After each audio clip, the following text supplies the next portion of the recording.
Amigos, muy buenas noches. Esto es Conversando con el Perú, siempre a través de PBO Radio 91.9 FM, la radio con fe a nivel nacional, y también en coproducción con la Coordinadora Republicana. Muchas gracias por la sintonía. Empezamos con el programa. Ángel, buenas noches. Muy buenas noches, amigos. Como siempre, todos los sábados haciendo el análisis de la semana muy cargada, como ya no es novedad, porque cada una tiene su afán, sus características, y cada una es más complicada que otra.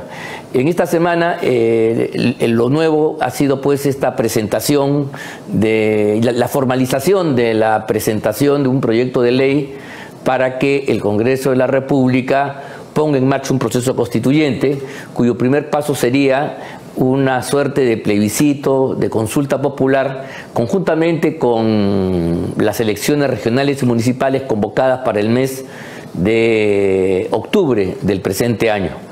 Si eso fuera así, al año siguiente habría que elegir en la primera parte del año seguramente una asamblea constituyente que tiene 135 miembros, que provienen de distintos sectores a usanza corporativa de tufillo fascistoide, y después de eso habrá que instalarla, supongo se podrá instalar pues en julio, agosto del año pasado, y tiene 9 meses a un año para redactar la nueva Constitución. O sea, estamos hablando ya del año 2024 prácticamente, y como terminado el proceso de la Asamblea, esta tiene que ser ratificada.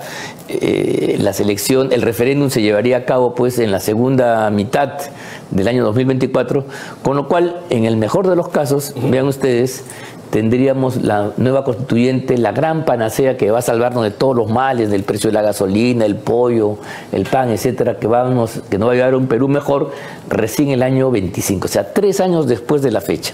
Mientras tanto, todo sigue igual, según ha declarado el señor Torres, y la crisis se sigue comiendo al país, porque es obvio que este tema, y eso es lo que yo quería conversar con nuestro invitado, no tiene mucho que ver con un proceso constituyente en serio.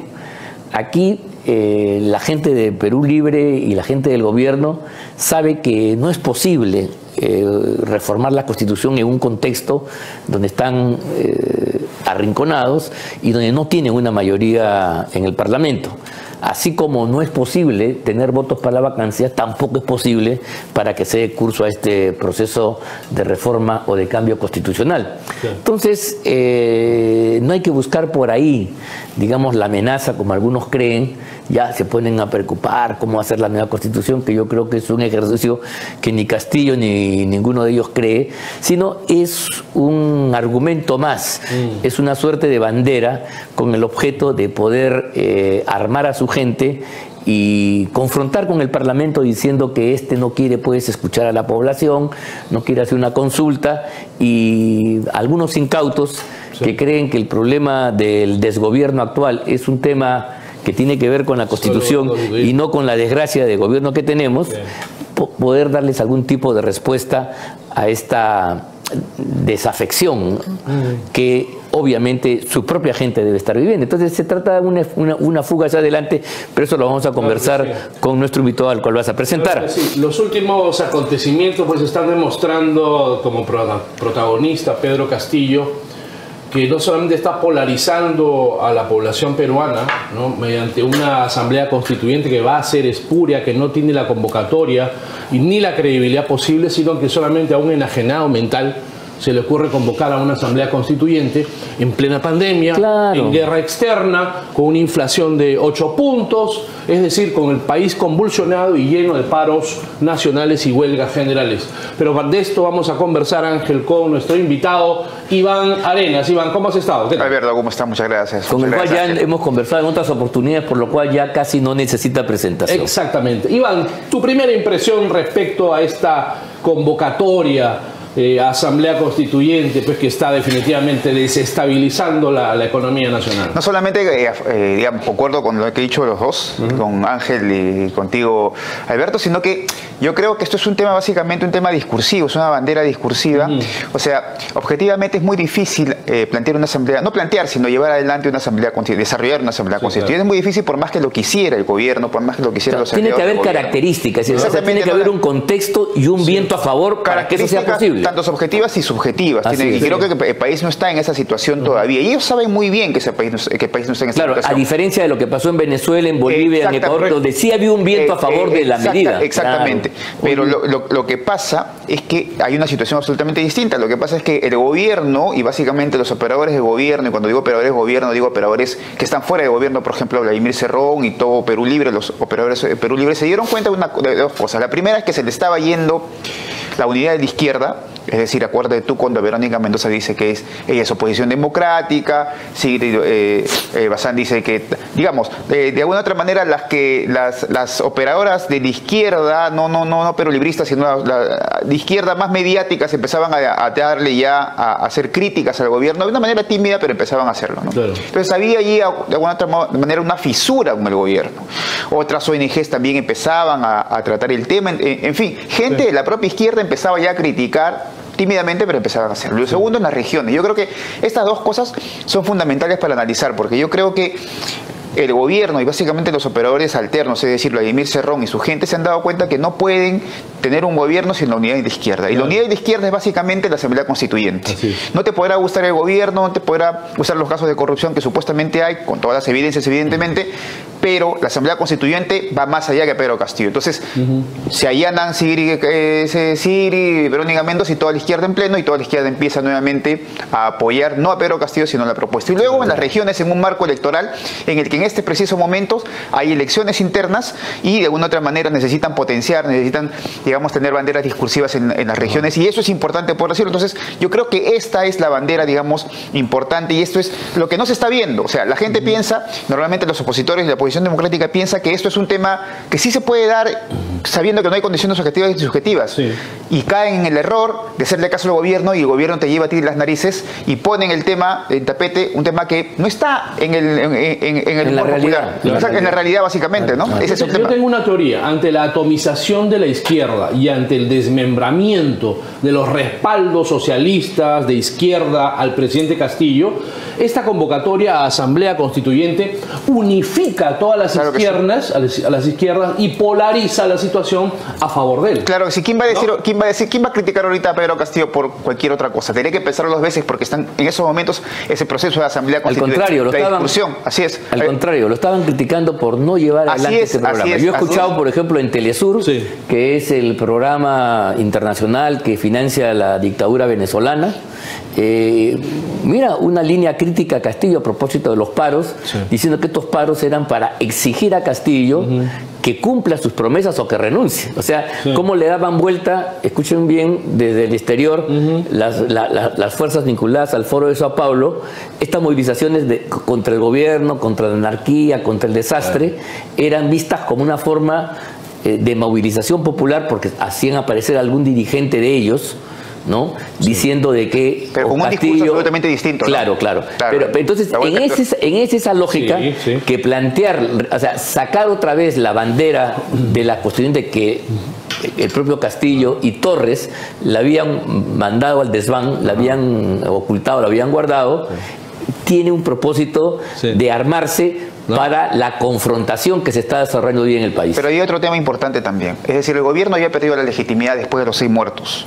O sea, en la izquierda se empezaban a debatir si era ya, o sea, no te digo la izquierda del gobierno, sino en otros movimientos de izquierda se empezaban a discutir si era o no importante empezar a criticar debido a los 6 muertos, porque finalmente fueron movilizaciones populares.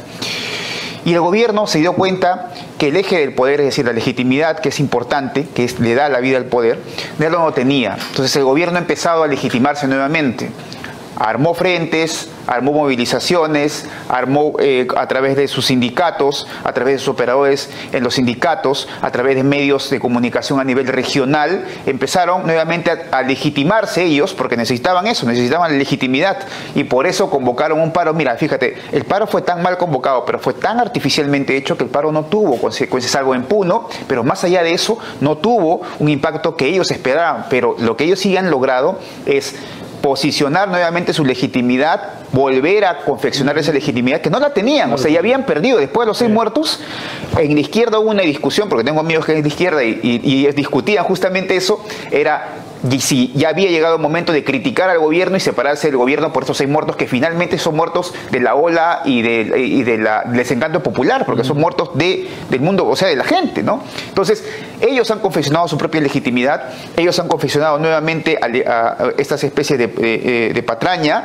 esa especie de engaño, y nuevamente están legitimados. A eso el gobierno va y dice, va a armar estas especies de consejos de ministros descentralizados, donde además también fabrican más legitimidad, porque no dejan pasar a todos los opositores, como le pasó en Huancayo, que dejaron pasar a opositores, claro, y ahora no, ahora lo hacen exclusivamente. Han corregido. Exactamente, han corregido. Exclusivamente, solamente su gente, pero eso... Poca convocatoria. Pero con poca convocatoria y demás. Pero eso, casi nadie. Eso es esa imagen es muy fuerte para la legitimidad. A ver, yo creo que quiero un paréntesis sobre, porque eso es una farsa absoluta.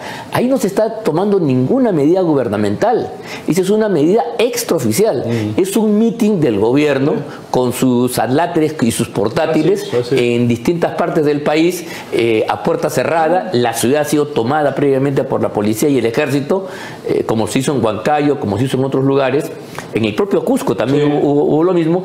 Entra solamente la gente vinculada a ellos, entonces se mandan discursos encendidos, se aplauden entre ellos, hablan los ministros, hablan los funcionarios, hablan las autoridades vinculadas a ellos, y habla el público que refrenda también estas posiciones. Pro Castillo. Entonces da una imagen de unanimidad que no corresponde a la realidad. Y lo grave acá es que la prensa, ¿no?, transmite como si fuera el Canal 7 durante horas y horas este tipo de soflamas totalmente fuera de lugar. Absurdas, que no llevan. Pero además a se la creen y nadie dice absolutamente nada de eso. Es decir, están fabricando legitimidad donde no la hay y eso les está dando resultados. O sea, en lugar de gobernar, que es sentarse, pensar, trabajar en gabinete, ¿no? Los ministros se han dedicado todos los días de la semana ir a un lugar a mandarse sentidos rollos, pero hay un tema de acumulación de fuerzas. Una especie de portátiles. Pero no solamente eso es un tema. Cuando tú escuchas, porque yo me he dado el tiempo de escuchar a algunos profesores desde Huancayo, me he dado el tiempo de escuchar algunas, el discurso sigue siendo un discurso electoral, pero sí es un discurso anti-establishment. Así es. Antimonopolios, ¿no? Anti-Lima, anti-medios de comunicación de Lima. Anticapitalismo. Antiderecha. Es decir, lo que el gobierno juega siempre es el anti-establishment. Porque el gobierno, si es establishment, va a ser muy difícil que el gobierno... O sea, tiene que haber un... Yo lo que creo es que frente a este supuesto anti-establishment, ya hay un anti-establishment de representación popular. Me parece. Lo que pasa es que todavía no existe una figura. Pero la gente, cuando tú vas a la calle, a los mercados populares, la gente está pidiendo orden. Entonces, ya hay un humor anti-establishment frente a este gobierno que es establishment, que se pretende ellos mismos ser anti-establishment, por eso siguen criticando, por eso tienen todavía un discurso. Pero este gobierno es una esquizofrenia, no ejecuta, porque ellos son responsables del orden, pero lo subvierten. Es solamente eso, el gobierno no construye, no ejecuta, no es eficiente, en fin, el gobierno no tiene nada que mostrar de 27. Ese es el otro detalle. Entonces, por allí yo creo que hay un punto. El tema es que, como te digo, este humor popular, este humor anti-establishment frente a ya lo establecido, que es Pedro Castillo y su gente tratando de jugar a ser anti-establishment, este humor necesita orden. Y tarde o temprano van a tener que buscar a alguien que les ponga justamente eso, orden, ¿no? Que el orden no tiene que ver nada con izquierda y derecha, sino el orden. La inseguridad está, digamos, en los niveles, en los peores niveles en los últimos 10 años. En fin, la gente está buscando orden. La incertidumbre, el desencanto, el pesimismo. Esos elementos, efectivamente. Mira, yo quiero aquí decir lo siguiente, que el gobierno efectivamente no ha logrado desplegar todas sus fuerzas ni poner en marcha el proyecto que sí lograron hacerlo en otros países, porque aquí en el Perú, y esto es un tema que hay que subrayarlo muchas veces, ha habido una respuesta democrática que ha jalado a millones y millones de ciudadanos. Desde el comienzo, digamos, casi la mitad del país reaccionó contra el fraude electoral y contra las medidas extremistas que el gobierno de Castillo prometía que iba a implementar. Y al ganar la calle, se ha logrado, digamos, frenar. y desarmar esa estructura, por ejemplo, que al comienzo ellos empezaron con mucha fuerza con el tema de la constituyente. Eso se ha frenado, y en un contexto como el que tenemos ahora, digamos, eso ya no es posible. Esto es como una lucha de judo o de cachascán, si algunos recuerdan, donde las fuerzas democráticas han logrado frenar, han hecho una llave y han puesto ciertas clausuras, pero no hay fuerza suficiente como para poder terminar de derrotarlos, de sacarlos del gobierno, y entonces ahí lo que se produce, y esto es lo que yo quería conversar contigo, una suerte de empate. Sí. Las famosas tesis de Gramsci que se han desarrollado en Bolivia por García Linera y otros, del empate catastrófico. O sea, donde las fuerzas se han enzarzado en un combate duro y fuerte, pero se neutralizan mutuamente y no hay, o sea, no se avanza, como que el carro se atasca, no se puede resolver, no hay un punto de bifurcación, que es otro del concepto que utiliza García Linera para estos. Pero hay un punto que es importante antes de desarrollar todo eso, y tiene que ver justamente con esto. O sea, políticamente había una respuesta, y políticamente había un dique de contención hacia lo que el gobierno quiso hacer. O sea, hubo una respuesta de la oposición democrática, hubo una respuesta en las calles, la gente salió a marchar, casi la mitad del país salió a marchar, la otra mitad, probablemente un poco más, ¿eh? O sea, yo creo que he ganado, eso es una cosa muy subjetiva. Pero hubo una respuesta, pero esa es una explicación política. La explicación sociológica, para mi entender, en mi aproximación, es que este país es un país de mercados emergentes, de mundos populares, instituciones populares que creen básicamente en el capitalismo, que creen básicamente que, si bien creen en la comunidad, pero es un país altamente capitalista, Puno, por ejemplo, ¿no? O sea, o sea, es eso. O sea, para mi explicación es que los mercados populares, o sea, en los mercados populares no pasa el comunismo por una sola ascensor, porque no creen en eso. O sea, eso. O sea, y es lo que le falta, creo yo, o sea, lo que le falta a la política es la sociología, me parece. Ya. Porque si tú unificas estos mercados populares, la demanda de los mercados populares con la política, es decir, que los mercados populares, representas políticamente los mercados populares, ya tienes por lo menos toda la legitimidad para poder sacar. Pero eso tiene que ver con dos conceptos importantes. En el Perú existen, de alguna u otra manera, eso es una aproximación mía, una tesis mía, dos caminos, dos corrientes que todavía no terminan de explotar y se sienten en esto. Son interpretaciones estructurales, ¿no? El régimen del 92, que es un régimen cuando se cerró el Congreso, al día siguiente se hizo un nuevo gobierno, y el régimen del 2001.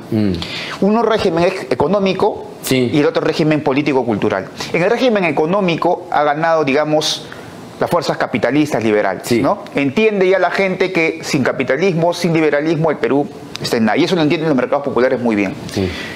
Pero a partir del año 2002, en el régimen del 2001, hay un régimen político-cultural dominado por la izquierda. Por la izquierda progresista. La izquierda en ese momento. Exactamente. El marxismo cultural. Exactamente. El marxismo cultural, en su interpretación progresista, se ha afincado en lo político y cultural. Entonces, hay dos regímenes que no se entienden y tarde o temprano van a terminar o de colapsar, o uno gana al otro, o el otro finalmente va a tener por imponerse. Esos son los dos regímenes que se ponen en esta parte. Por eso el antifujimorismo es fuerte, porque los sectores que están en la política y en la cultura prefieren apoyar a Pedro Castillo, que prefieren apoyar. Entonces, esto tiene que ver mucho con el punto de bifurcación. Un punto de bifurcación sería, o cuando tú haces política en los sectores populares, es decir, política y cultura en los sectores populares, es decir, la guerra político-cultural en los sectores populares, o los otros hacen al contrario. Los otros, es decir, la izquierda progresista, toma un nuevo régimen económico, hace un nuevo régimen económico y gana. Aquí está la clave del asunto. Entender estos dos regímenes que están caminando juntos, que no se entienden, que no se van a terminar, y cada uno tiene hegemonía en eso. En el fujimorismo y los sectores de derecha, los sectores conservadores, tienen hegemonía en lo liberal, que tienen hegemonía en los conservadores. Mira, esto que se llama neoliberalismo, despectivamente, es una etiqueta para catalogar ese proceso de emprendimiento hacia una economía de mercado, una economía abierta, que si bien costó mucho, porque efectivamente el régimen de Fujimori destruyó pues las bases de un Estado o de un tipo de acumulación donde el Estado era muy importante. Eso hay que decirlo con todas sus letras, que habíamos heredado de antaño, pero que tuvo con el gobierno militar de Velasco, digamos, un impulso fundamental. Eso desmonta el fujimorismo a lo bestia, yo creo, con sangre, dolor y lágrimas, con mucho sufrimiento de mucha gente que perdieron sus empleos y todo lo demás. Pero es como lanzar a una persona que quiere aprender a nadar y no sabe nadar, como que la lanzan al mar de frente. Claro. Entonces, si la persona no se muere y se ahoga, empieza a nadar. Y eso es lo que ha sucedido con el país. Sí. Y entonces, a partir de la década de los 90 y todo el sufrimiento, hemos visto un crecimiento renovado, incluso con una fachada empresarial diferente. El día de ayer hemos visto una conferencia de prensa de empresarios, pero esta conferencia de prensa tenía una característica: no eran los representantes que ya conocemos de la CONFIEP, de la Sociedad de Industria, Sociedad de Minería, sino era un empresariado popular y provinciano, que además, no solamente por el color, el estilo del lenguaje, sino la contundencia del mensaje, ha hablado con una claridad que yo no he escuchado a ninguno de los capitotes de los grandes gremios empresariales, diciendo que se vaya el gobierno y ninguna constituyente... Así como esos hay varios grupos, ya hace falta una representación política. Si esta representación política, o sea, si esto es el mundo popular emergente, empresarial, el tejido empresarial que cree en el mercado, tuviese una representación política clara, más la política que se tiene, ya se hubiese sacado más la oposición, o sea, tendrías legitimidad en todas partes, ¿no? Lo que pasa es que no existe. La izquierda progresista, a través de los sectores comunistoides peruanos, quiere coparlo todo, ¿no es verdad? Marxismo cultural, medio ambiente... Ellos ahí tienen hegemonía, cuidado. Claro, absolutamente. Claro, su hegemonía lo que no tienen hegemonía es en el mundo económico. Lo que le falta es el régimen económico. Así es. Porque el emprendedor peruano, Ángel, generalmente no es socialista. Ellos no pueden entrar, además, porque no entienden al emprendedor, pero, o sea, porque si entenderían, o sea, si la izquierda académica entendería a las instituciones populares, que son mercado, familia. O sea, tú vas a Unicachi, en el mercado Unicachi, y no puedes entender la red empresarial sin la familia. Claro. O sea, si los académicos de izquierda lograran entender eso, le darían la razón al fujimorismo. O sea, por eso no quieren hacerlo. La por venta eso del capitalismo popular que hablaba Hernando de Soto. Por eso la Católica o el IEP, ninguna de esas instituciones, los Sintang, los llamados tanques de pensamiento, no tienen ningún en los últimos años ninguna respuesta académica sobre ese tema. Entonces, porque si tuviese, le darían la razón al fujimorismo. Claro. Totalmente de acuerdo. Acá hay un fetiche que lo han vendido como moneda corriente, de decir que la economía y el desarrollo del país está comprometido por un grupo oligopólico, está vinculado al imperialismo norteamericano, a grandes familias, como en los tiempos de los terratenientes en el siglo XIX probablemente. Esa figura, yo creo que ese mundo se destruyó con Velasco, y ahí apareció una cosa nueva. Eso fue lo que en su tiempo Matos Mar, en un célebre libro, llamó el desborde popular. Entonces, el capitalismo que tenemos ahora, el emprendimiento, la economía de mercado, es en sectores populares. Yo me imagino a los izquierdistas viendo a la conferencia, viendo los rostros, los lenguajes de gente que no tiene pues ningún nombre de alcurnia. No pertenecen a la vieja oligarquía, ni a la rancia derecha, a decir las cosas que dijeron ayer. Hay otro tema acá. La izquierda parte normalmente de gente que no está representada, es decir, la izquierda, ojo, que tú no estés representado no significa que tú seas pobre o que significa que seas rico. Es decir, a ver, la izquierda siempre habla de gente que no está representada y ellos van a representación, la representación del pueblo, ¿no? Ellos son la representación del pueblo. Esa es su gran aspiración. Claro, pero ellos no, o sea, pero nadie te dice eso, nadie te dice que el pueblo necesariamente no representado tenga que ser pobre. Eso no es, o sea, los empresarios en Gamarra, los empresarios, no de Gamarra, o sea, porque Gamarra es un paradigma, pero hay otro tipo de paradigma. Miren provincias, era gente de Apurímac, esa gente Cusco, no está representada políticamente y no es necesariamente que sean pobres. Mira Sur, no sé, en fin. Esa gente viene de abajo. Exactamente. No han heredado fortuna. O sea, ese es el nivel de debate que se tiene que tener con la izquierda académica, porque ese nivel de debate es finalmente lo que de alguna otra manera y con eso quiero tercerizar, lo que de alguna otra manera va a ser el punto de bifurcación entre estos dos regímenes, el régimen económico y la hegemonía política y cultural que tienen en el año 2000. Y los empresarios quieren capitalismo, no quieren socialismo, rojerío, nada de eso. No, la institución ellos popular se pues emprendimiento, iniciativa privada, vivienda, propiedad, inversión, inversión, ahorro, negocios. ¿Por qué? Esa gente de Puno tiene mentalidad comerciante. Así es. ¿Por qué? El puneño es el emprendedor Y más quiere grande ganar que hay. recursos y quiere sobrevivir. Porque son instituciones. O sea, esas son instituciones. Ajá. Lo que pasa es que son instituciones populares que la modernidad no lo ve, la posmodernidad no lo ve. Ese es el detalle. O sea, si tú vas a hablar de temas filosóficos, Claro. o sea, discúlpame por ampliar un poco el No, tema, no, sí, pero sí. si vas a hablar en esos temas, o sea, la izquierda te va a proponer una modernidad, una posmodernidad, y no los va a ver a ellos, porque los va a ver a ellos como parte de una modernidad que no es la modernidad. Sí, sí, eso es el ¿Entiendes? atraso. Ya, eso es el atraso. eso, Copamiento. a ver, El pasado. ya, estas instituciones populares que son pro mercado, pro familia, eso nos están viendo. Sí. Y ese es uno de los grandes detalles. Y esos finalmente terminan representando por cualquiera que sea anti-establishment. Y al que sea anti-establishment, sea de izquierda o de derecha, ellos le dan la forma. Entonces Sí. puede ser Pedro Castillo, como mañana puede ser otra persona, en este caso que pida o exija orden, ¿no? Eso hace que sea una izquierda sin pueblo. Completamente. Lo ¿no? cierto, listo. Muchas gracias, Iván. No, al contrario, hermano, gracias a Ha sido ustedes. un placer conversar No, al contrario, contigo. gracias. Amigos, regresamos. Esto es Conversando con el Perú. Volvemos.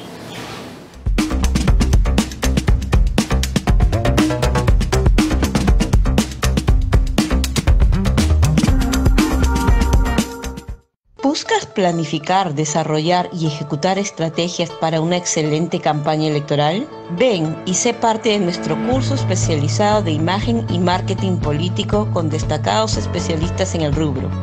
Inicio martes 10 de mayo. Certifica CPEC, Asociación Peruana de Derecho Municipal y Centro de Innovación de Políticas Públicas. Evento organizado por la Fundación por la Democracia Perú.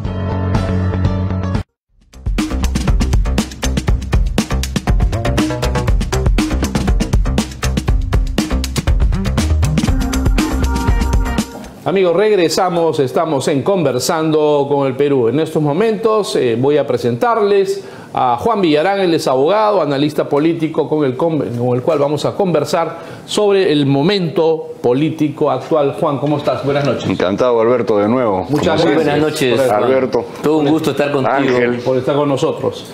Juan, hablábamos en off sobre la posibilidad de que el Congreso de la República internamente, en su reglamento interno, pueda iniciar un proceso o una reforma política para el cambio de los 87 votos para lograr vacar a un presidente a 66. La pregunta de rigor ¿es posible esto?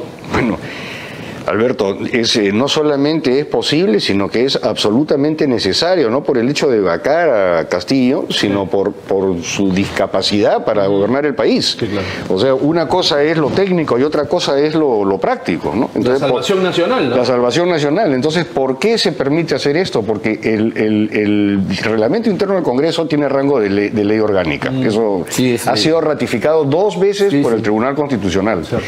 Y una ley orgánica, como todos sabemos, se puede cambiar con la mitad más 1 de los congresistas, que son 130, serían 66. Esto lo venimos diciendo hace tiempo, se ha adelantado Perú Libre porque ha presentado esta moción, digamos, este proyecto de ley, pero en vez de rebajar la cantidad de votos para vacar al presidente, la quieren elevar. ¿Ya? Sin embargo, lo mismo procedería al revés, ¿no? Pero lo importante es que en vez de llegar a los 87 votos, si se cambia el reglamento interno del Congreso, con 66, tú puedes subirlo o puedes bajarlo. Ajá. Entonces ya estará en manos de los congresistas, en su dignidad, en su capacidad técnica de analizar lo que está pasando en el país, etcétera, si se baja o se sube. Obviamente parece que la tendencia del pueblo peruano es a la vacancia, es a sacarlo, porque el 70% o más lo rechaza. Y los congresistas son los representantes del pueblo, deberían de actuar representando a su pueblo y en consecuencia el camino sería bajar a 66, de acuerdo a que es una ley orgánica, y con eso, con esos 66, igualmente cambian la cantidad de votos para vacar al presidente de 87 a 66. Es absolutamente legal, está previsto en la Constitución, está previsto en la ley, lo ha ratificado el Tribunal Constitucional, y yo creo que es imperioso que a la vez que Perú Libre ha presentado una moción en un sentido, los congresistas que defienden a la patria la presenten en el otro sentido. Claro. Y veamos pues qué es lo que sucede, ¿no? ¿Tú ves que haya en el Congreso de la República un arrepentimiento de algunos congresistas de Perú Libre en lo que se refiere a la defensa de Pedro Castillo? Porque me refiero a Pasión Dávila, el congresista de Perú Libre que había presentado un proyecto de revocar el mandato? Mira, yo creo que las facciones, vamos a llamarlo por su nombre, comunistas, sí, en el país, sí, son claro, 4, ¿ya? Por un lado está el ala de Cerrón, por el otro lado está el ala de Bermejo, que es una línea más mariateguista, digamos, de tipo MRTA, ¿no? Hay un atestado policial en el tema del almirante Gianpietri, sí, que llegó a la fiscalía. El hombre estaba haciendo, digamos, obuses con cilindros de gas cortados por la mitad llenos de ánfo. Cuando la policía lo descubre, dijo que era para fertilizar su jardín, y la pólvora era para hacer cuetones tipo Rata Blanca, sí, para Navidad. Claro. Esa es la segunda facción. Puro festival. Tienes la facción progresista, ¿no? Que no es comunista, pero que le ha salido cuadras el tema caviar, ¿no? Entonces ahí tenemos pues a Vizcarra, al Partido Morado, etcétera, etcétera, etcétera. Y por otro lado está el pensamiento Gonzalo, que son todos los que siguieron a este pensamiento, incluyendo los que están en el Braem, que ya hay un tema de corrupción con el narcotráfico. Pero estas 4 líneas, que tienen pequeñas divergencias, y Cerrón lo ha dicho, confluyen, sí, en que no pueden dar un paso más mientras no se cambie la Constitución del Perú. Y esto viene definitivamente digitado desde afuera por el Grupo de Puebla y Sao Paulo. Entonces tenemos 4 facciones con ligeras diferencias. Por ahí se trata de meter la Verónica Mendoza, en fin, pero todos confluyen a que no pueden hacer un paso más mientras no se cambie la Constitución. Sí. Y ahí viene pues todo el tema de que ha habido con los gremios y todo, ¿no? Sí, sin embargo, creo que en su gente más avisada y lúcida se darán cuenta de que eso, en el marco de lo establecido, con las instituciones tal como están planteadas, incluso con sus debilidades, no es posible. Porque no hay votos en absoluto para dar curso al proceso constituyente que se ha materializado en esta propuesta que ha hecho el gobierno, firmado por Castillo y Torres, para que se inicie un proceso constituyente, sí, mediante una ley de reforma constitucional, cuyo primer paso sería esta consulta que se haría conjuntamente con las elecciones municipales y regionales. O sea, no tienen votos para eso. No. Así como no hay votos para vacancia, ¿no? Así es. Tampoco hay votos para esto. Entonces, eso es lo que estábamos discutiendo con Iván Arenas, nuestro invitado anterior, y que, en fin, yo no tengo ninguna duda que ellos crean que la constituyente es todo o nada, es la panacea y es el inicio de poder hacer su transformación. Así es. Pero hoy día están en un verdadero entrampamiento porque no pueden, por lo menos a través de los métodos institucionales y constitucionales, hacer lo propio. Tampoco tienen fuerza para hacer una algarada, no tienen fuerza para movilizar la calle, les es esquiva y cuando sale de la calle va contra ellos. Entonces están en una situación bastante difícil.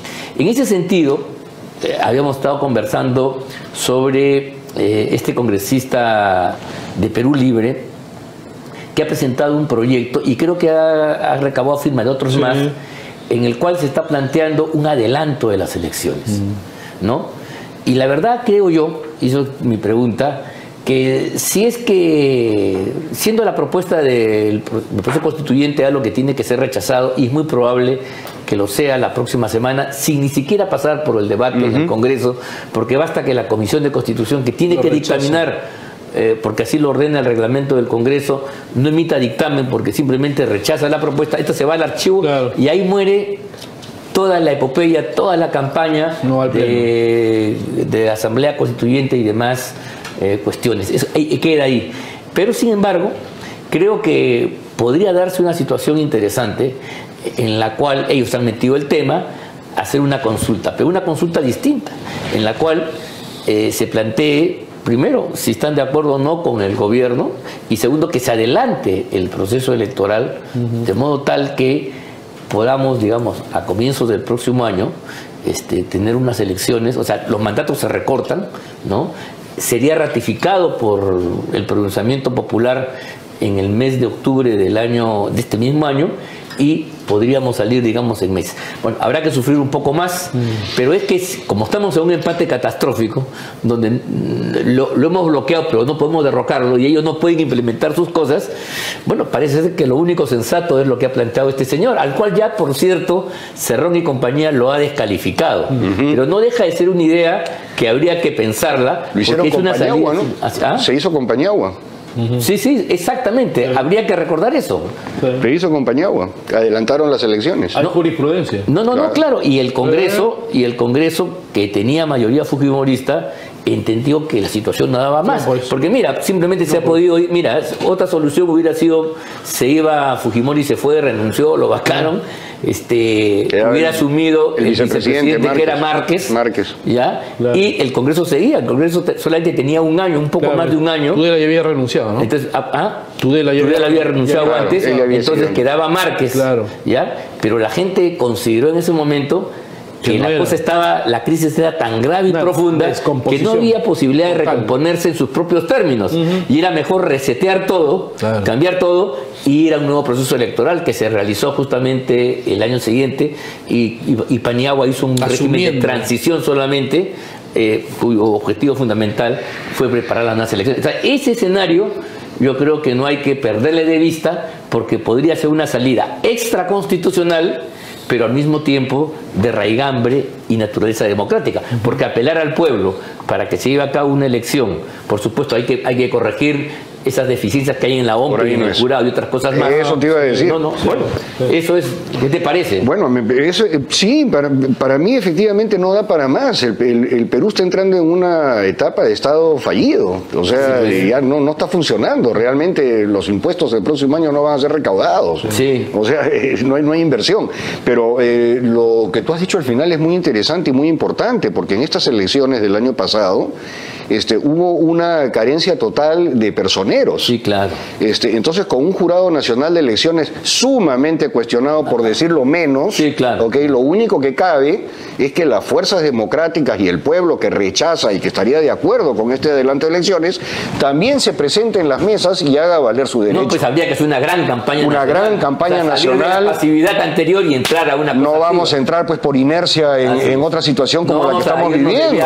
El día de las elecciones. Exactamente, ni nos vamos a quedar tomando tragos en la playa, ni los jóvenes tendrán que quedarse pensando en qué van a hacer, tienen que ir y defender a la patria, ¿no? Cierto. Gente de Miraflores y de San Isidro no fue a votar en segunda vuelta. El 20% de absentismo. 30.000 electores. Pero ¿no? sobre todo los personeros. Sí, claro. Se necesitaban 85.000 personeros y en la región sur faltaron cerca de 15.000 personeros. Entonces ahí tuviste... ahí es donde tú perdiste. Ahí perdiste la elección. Ahí se perdió. Claro, creo que la diferencia fue apenas 35.000 votos. Imagínate, pero hubieron 800.000 votos cuestionados. Sí, pues. Donde todos los estudios jurídicos de Lima más importantes presentaron sus No, pero si hubiera habido personeros, no hubieran podido tener esa capacidad de maniobra que la tuvieron al final, efectivamente. Entonces, una cosa va con la otra. Sí, yo creo que sí se deberían adelantar las elecciones, definitivamente, de ambos, ¿no? Porque sí hay un recambio posible en el Congreso de personas que podrían entrar y que harían un mejor papel. Claro.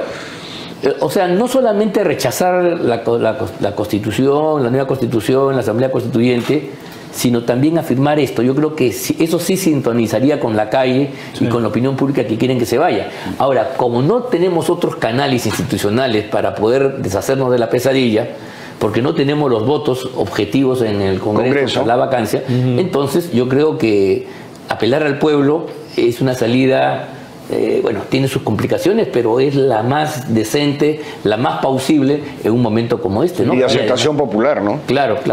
Y tendría un refrendo muy fuerte de la población que yo creo que casi un 80% estaría de acuerdo con la salida. Con una gran empresa nacional donde todos los peruanos seríamos accionistas, ¿no? Para promover pues esta validez de las mesas y personeros y todo lo demás, como también lo he dicho, sería lo mejor, sin descartar también el tema del reglamento interno del Congreso. Claro, eso corre en cuerda separada. Ambas cosas. Y también me preocupa mucho, como te dije, el tema de las Fuerzas Armadas, ¿no? Se están produciendo una serie de cosas en el país. A ver, ¿qué sucede? ¿Cuál es tu...? Bueno, ¿qué nos cuentas al respecto? Bueno, tú eres testigo de excepción en este caso porque has presentado la denuncia de traición a la patria contra Castillo por diferentes razones, muchas de ellas ya convalidadas por la Haya en el caso de Mitterrand, con el atolón de Mururoa, donde el presidente no puede prescindir de su categoría de presidente. No, él compromete. El presidente cuando habla está... No es como nosotros que hablamos en chiste. Nosotros podemos hablar y decir cualquier cosa. El presidente no hay opinión propia. Además lo ha dicho en un medio internacional y lo ha dicho al mundo. Él encarna, por eso. personifica la nación. No se puede desligar de eso. Claro. ¿Ya? Entonces, en ese sentido, ¿ya? Si eso es efectivamente el tema de traición a la patria, también tenemos que ver un tema de los comandantes generales de las Fuerzas Armadas en este momento que están sumamente tímidos. Por ejemplo, no han defendido a un héroe de la patria como el almirante Gianpietri, que ha sido acusado por por una persona que intentó asesinarlo a él y al presidente García. Sí, muy grave eso, ¿no? Gravísimo. Y el comandante general de la Marina no ha dicho absolutamente nada. O sea, no, eso es una cosa realmente que va en contra de 150 años de su institución.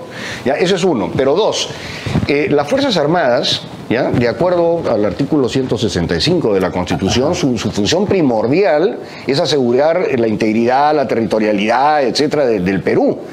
Y eso de ahí también va concatenado con lo que tú has presentado de traición a la patria, obviamente, pero además las zonas liberadas que se están produciendo por el retiro de las bases de las Fuerzas Armadas en el BRAEM también tienden a desmembrar a la nación.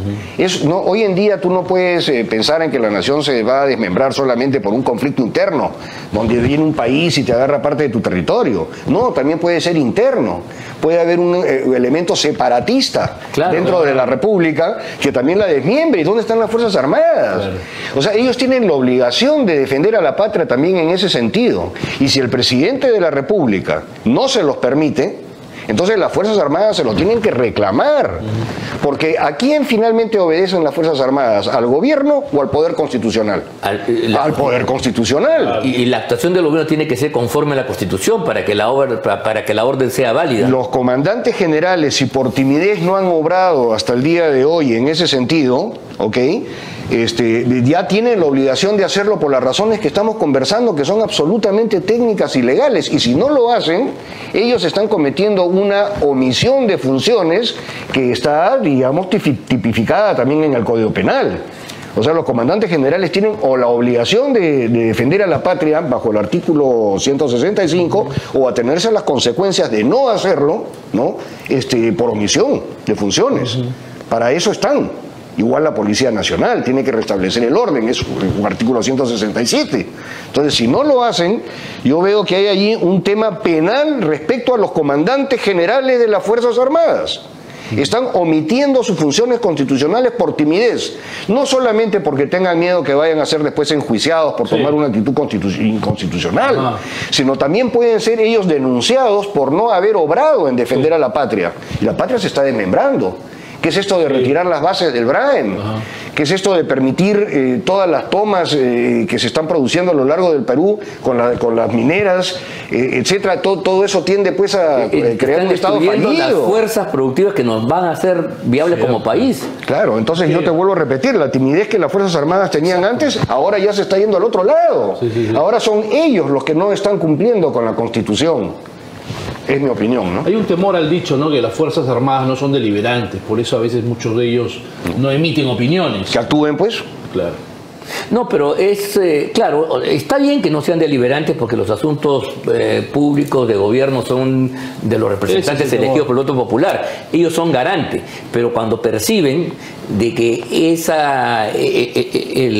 la estructura institucional se está resquebrajando, se está rompiendo todo aquello que debe ser y que está plasmado en la Constitución, como se está actuando en un sentido contrario a lo que dice la norma, ahí es donde tiene que actuar la Fuerza Armada. Están amparados. Para justamente garantizar para que tenga vigencia la Constitución. Por supuesto. Para que los derechos de la Constitución sean efectivos. Para que no haya una banda que impida, por ejemplo, que le cierre el agua a los trabajadores y a sus familias y los condene a muerte porque le cerró la bocatoma de agua. O que nos volvamos un narcoestado. Eso es inaceptable, ¿no? O que se produzca una segunda reforma agraria en el BRAEM, donde los colonizadores son despojados de sus tierras y esas tierras son asumidas por miembros del Partido Comunista del Perú, ¿no? Entonces, definitivamente ya la situación ha cambiado. Ya no es solamente que si las Fuerzas Armadas van a dar un golpe de Estado, no lo van a dar, ya no. Ahora ya es un tema de que si las Fuerzas Armadas van a defender o no la integralidad, digamos,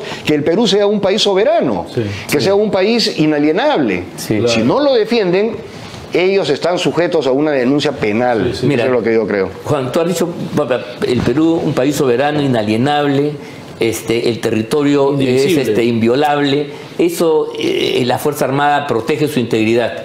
el presidente tiene que cumplir esos mandatos. Claro. Mira, la denuncia que hemos hecho, como algunos, y aprovecho la conversación para decirles, no es porque Castillo dio una opinión que por ahí salió y punto, porque eso sería lo de menos. Hay algunas personas que nos dicen, no, pero Castillo dice tantas tonterías, y es verdad. Pero esta no es una tontería más, esta no es una sandez. Aquí lo que ha dicho Castillo, ¿no? Se le salió, ¿ya? Ha expresado una política que tiene un contexto muy peligroso, que es la posición de todos los partidos izquierdistas radicales, por eso te lo nombré. San Pablo, pero es la posición de Bolivia como Estado, ¿no? Y lo que hace Evo Morales. Evo Morales con RUNASUR, lo que ha estado haciendo en el Perú es construir las bases para producir una escisión de la nación peruana. Cierto. La nación mestiza que nació con la independencia y que ha tenido un trasiego complicado y que todavía, como decía Pablo Macera, es una tarea inconclusa. Esa nación bicentenaria es la que quiere ser destruida por esta gente. ¿Cómo? ¿No?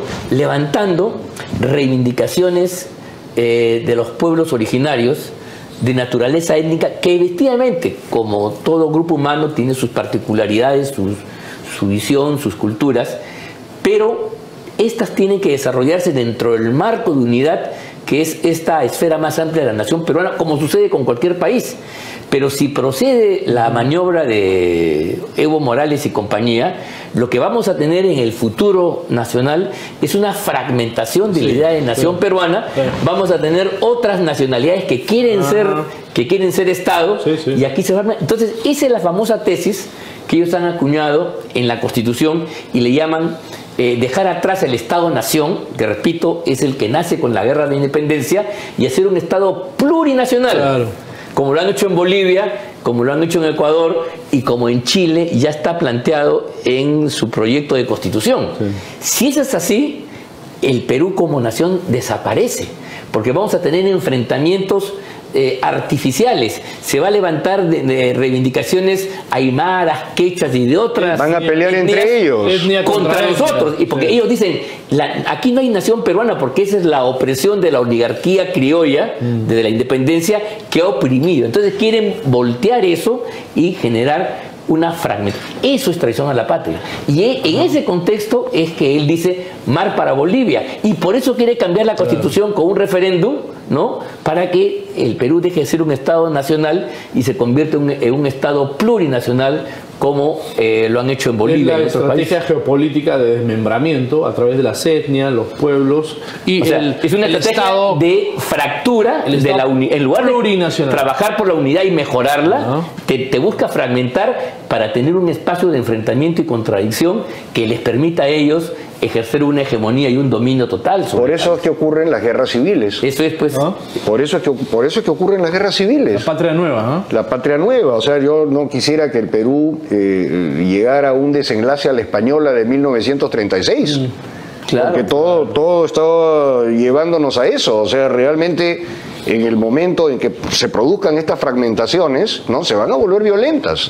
Se van a volver violentas y podemos entrar en un tema de guerra civil, ¿no? Mira, y esto que alguien puede decir que estamos fabulando, estamos especulando, mira, estos campesinos, estas comunidades, ¿no? Que a veces salen en la televisión, que se oponen a las bambas, que se oponen a... Son minoría.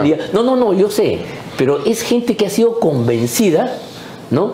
En lugar de ligar sus problemas al desarrollo minero en buenos términos, están buscando fraccionar esa posibilidad y que se vayan las bambas, que se destruya la minería. Esa es la propuesta. Y cada vez más radical. Es una propuesta reaccionaria contra el interés del progreso del país. Pero claro, mira, esto nos lleva a tratar... Eso está pasando, ¿no? Pero justamente eso nos lleva a tratar también el tema de este congreso importantísimo que ha habido ayer, ¿no? Donde 186 gremios que se han reunido de todo tipo, panaderos, artesanos, textiles, no de Lima, se han convocado de todo el Perú, los artesanos del Cusco, etcétera, y 186 gremios han apoyado esta situación que tú estás diciendo, donde todos somos una nación, todos somos un país y necesitamos progresar, y ya es suficiente con todo lo que está ocurriendo. Entonces, si esto no se corrige, tenemos que hacer pues una gran empresa, como tú dices, ¿no? Tenemos que hacer un gran esfuerzo de unidad nacional, ¿no? Tiene que haber mucha generosidad de los líderes políticos y de los partidos políticos, que la realidad es que ninguno quiere ceder, ¿no?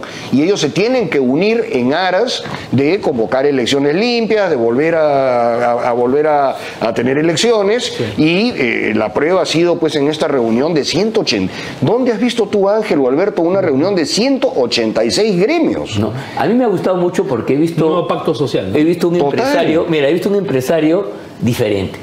Nosotros tenemos amigos, pues, ¿no? Que son los representantes, los capitostes en los gremios conocidos, la Confiep, la Sociedad de Industria, la Sociedad de Minería, etcétera, ¿no? Son personas que tienen un estilo. Pero esto que vimos el día de ayer es el ha pueblo sido un vivo. Empresario popular. El pueblo vivo. Es un capitalismo popular, Sí. es un empresario de otro tipo. Claro. Y en la forma que habla, cómo se conduce, ahí decirles que ellos son oligarcas, que representan a las grandes familias, Ridículo sería. están articulados a grandes fortunas, es una necedad absoluta, ¿no? Claro, Sí. y esas personas agremian a cientos de miles de otras personas, pequeños empresarios, porque el Perú es 70% empresario informal. Y es la gente que da Entonces, trabajo, es la gente eso que te iba a da decir. trabajo fundamentalmente. No solamente son los dueños de esos pequeños negocios, ¿no? Aglomerados en todos estos 186 gremios, sino es todo lo que viene al costado, los trabajadores, directos, indirectos. Sí. Y finalmente, sin ellos y sin los gremios tradicionales, no hay impuestos. Claro. No hay impuestos, no hay cómo pagarle a Castillo, no hay cómo pagarle a ninguno de ellos, ni a los sobrinos. No, pues, es verdad. Ni a los sobrinos. Así es, así No, es. muchísimas gracias, Juan. Oye, se nos ha hecho Alberto. el tiempo volado, ¿ah? Bueno, pero así son las... Así. Hay que tocar también en otra oportunidad el tema de las Naciones Unidas, ¿ah? De lo que dicen las Naciones Unidas sobre muchas de estas No, cosas. y ¿sabes qué? Sobre la tiranía de un grupo caviar internacional que quiere afectar la soberanía Hay que y el tratarlo, interés nacional. hay que tratarlo. Hay que tratarlo en un momento. Gracias. Claro que sí, la izquierda progresista. Muchas gracias, Juan. Alberto, Amigos, Ángel. esto ha sido todo por hoy. Yo les agradezco por haber estado con nosotros aquí en Conversando con el Perú. Pero antes quiero informarles que la Fundación por la Democracia y el Instituto CEPEG lanzan 2 cursos de gestión municipal e imagen y marketing político. Los informes al teléfono 998-752-47. 998-752-47. Inicio de clases 9 y 10 de mayo. Nos vamos, Ángel. Muchas gracias. Un gran abrazo para todos. Buenas noches.